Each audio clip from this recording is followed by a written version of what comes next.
Well, good evening and welcome to The Teaching Lady. I am your host, Jeanette Doobie, and we are starting out with a new book titled The Bones Bible Handbook by Jim George. In case you're wondering, this is what it looks like. It's a great little book that a friend of mine got me after we had finished going through 30 days of understanding the Bible.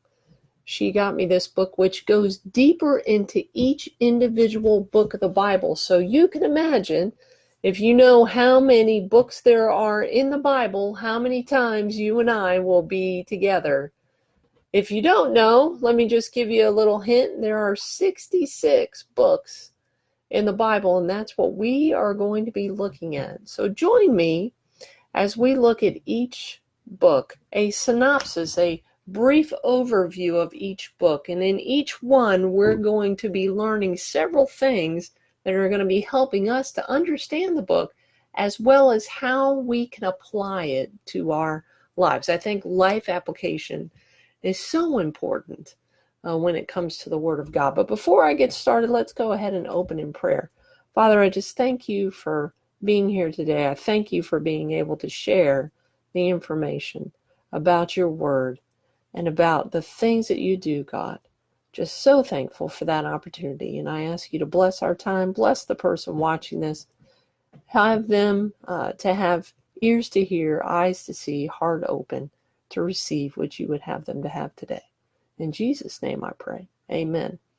Well, of course, we have to start in the beginning. And in the beginning, the first book we look at is Genesis. And Genesis 1:1 says, "In the beginning, God created the heavens and the earth." So our theme for Genesis is beginnings. The date written, they estimate to be about 1445 to 1405 BC. BC standing for before Christ. The author would be Moses, and where it was set was the Middle East. Now, the Hebrew word for Genesis, of course, means in the beginning, and that's what Genesis is about. It's about the beginning. It's the first book of the Bible. It lays out the foundation for everything that is to follow, including the key truths that God wants you and I to know in order to make sense of life. Throughout the pages of Genesis, you're going to experience the awesome power of God in his creation, the righteous judgment of God in the flood, and how he takes care of Noah's family. And then you'll witness in the wondrous grace of God as he sets his plan into motion to redeem humanity, first through the founding of the nation of Israel, and ultimately through the sending of his son, Jesus Christ. Genesis, the book of Genesis, is filled with some key moments that form the very basis of history. Let's look at the skeleton, what they would call the skeleton. Chapters 1 and 2 talk about creation. God creates the earth out of nothing. It's a perfect habitation for Adam and Eve, who were the first man and woman. And he places them in like the best place, the Garden of Eden. It's like the perfect spot. And he blesses their relationship. Well, then comes the fall and the aftermath in chapters 3 through 5. And the perfection of God's creation is disrupted when Satan tempts Adam and Eve to disobey and usurp God's rule over their lives, trying to become like gods themselves. And when they give in to this temptation, which is now referred to as the fall, they damage that relationship with God, and they're driven from the garden. And they must live outside the original blessing that God intended for them. However, even in the midst of this, God is already setting his in motion his long-term plan to redeem humanity and to bring man back into an intimate relationship with him. And following the sin of their original parents, the human race degenerates into violence, wickedness, and self-destruction. And of course, we are seeing that today. That's not something that's new to us today. But if you're paying attention, you notice that a lot of that is going on today, and it has been since the beginning. Chapters 6 through 11 talks about the flood and a new beginning. Chapters 12 through 25 talk about the story of Abraham. God called Abraham to leave his country and to travel to the promised land. And he tells Abraham, you are going to become the father of a chosen people. To Abraham, God gives many promises, one of which is that he, who happens to be a childless old man, will have many descendants who are going to form a great nation, a people through whom salvation will come. Now, this promise would be fulfilled in Abraham's greatest descendant, Jesus Christ. The story of Isaac happens in chapters 24 through 28. Growing old and still without a child, Abraham begins to despair. He's like 99 years old by the time he has a son. But true to God's promise, Isaac is born to Abraham and his wife Sarah in their old age. I believe Sarah was 90. I think according to the Bible story, she kind of chuckled and said, really? I'm going to be pregnant at this age? Really? She found it kind of funny. But she did end up having the baby. Chapters 28 through 36 talk about the story of Jacob. Isaac had two sons, Jacob and Esau. And although Isaac favors Esau, the eldest brother, Jacob schemes him out of his birthright from his father. And in fear of Esau's anger of being swindled out of that birthright, Jacob is forced to flee for his life. And after many adventures, including a mysterious late-night wrestling match with God, Jacob finally matures into the man that God intends him to be. And God renames him Israel, which means he struggles with God. And Jacob's 12 sons become the 12 tribes of Israel.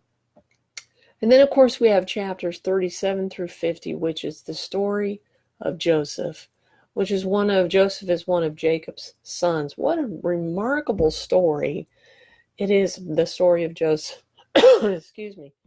And it is a remarkable story of Joseph and all that he went through, his brothers not liking him and selling him to Midianite travelers who brought him to Egypt. And then he went into the service of Pharaoh there, and Potiphar's wife tried to get him to sleep with her, and he declined that, and she lied, and he ended up being thrown in prison, and he stayed there for a couple of years until he was released.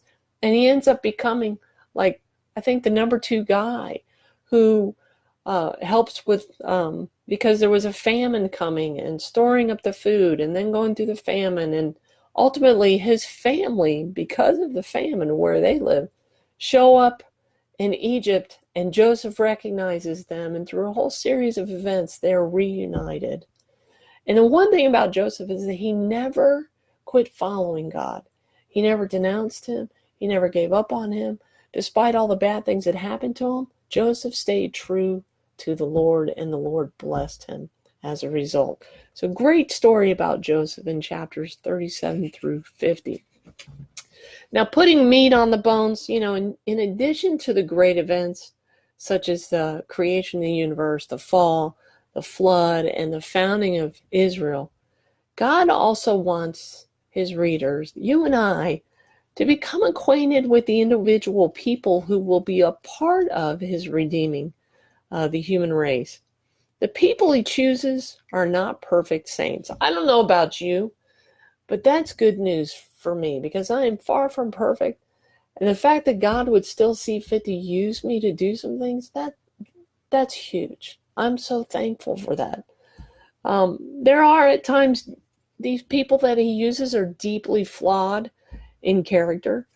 Genesis records that they lie, they deceive others, they question God, or they're excessively proud. But God is able to use them anyway.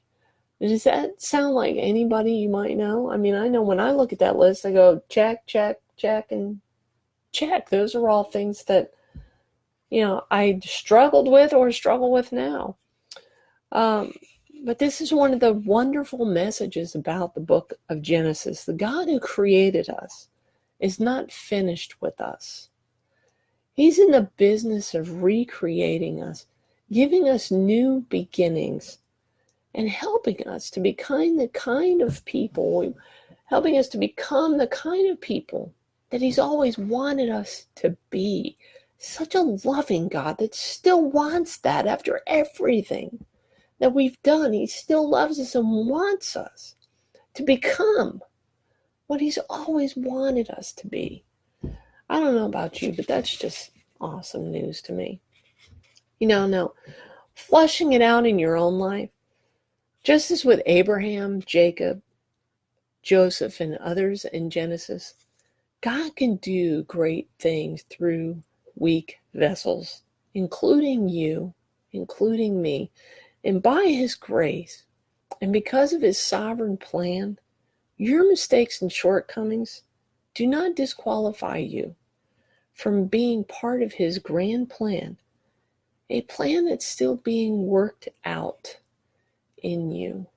So be encouraged today by that.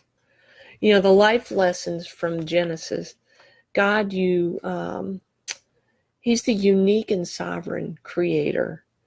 He made you, and He knows you better than you know yourself. God created you in His image as an expression of Himself. He uses people with feet of clay, the imperfect, the failures, the flawed, all to accomplish His will. I love that.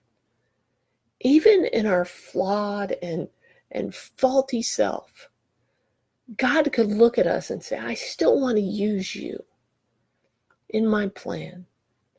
When I think about the people that He used just in the book of Genesis alone, as part of His plan to reach you and I, that just gives me great hope that He can use me. God takes evil seriously, and those who reject His love and wisdom will experience His judgment. God is well able to turn your tragedies into triumphs. The bare bone facts about Abraham. He was a descendant of Shem, one of Noah's sons. He married his half-sister, Sarah. He courageously rescued his nephew Lot by defeating a powerful foe. His name was changed by God from Abram to Abraham, meaning father of multitudes. He was known as a friend of God. His acts, he had many acts of obedience and trust, and those all testified to his faith in God. He was the father of the Jewish and Arabic nations, and he lived 175 years. Well, that is it on the book of Genesis for tonight. That gives you an overview. We talked about how it can help you, how it can encourage you, and the fact that God still wants to use you, and that we could make mistakes in our lives, and we can get stuck in those mistakes and think that God wouldn't want us, that He doesn't love us, He has no need for us. But I would just encourage you tonight to think about the fact that God uses broken people all the time. And He can use you too, for His plan, for His purposes, to bring Him glory. Well, that's all for now. I hope that it's been a great learning session for you on the book of Genesis. Join me next time as we look at the book of Exodus. Bye-bye.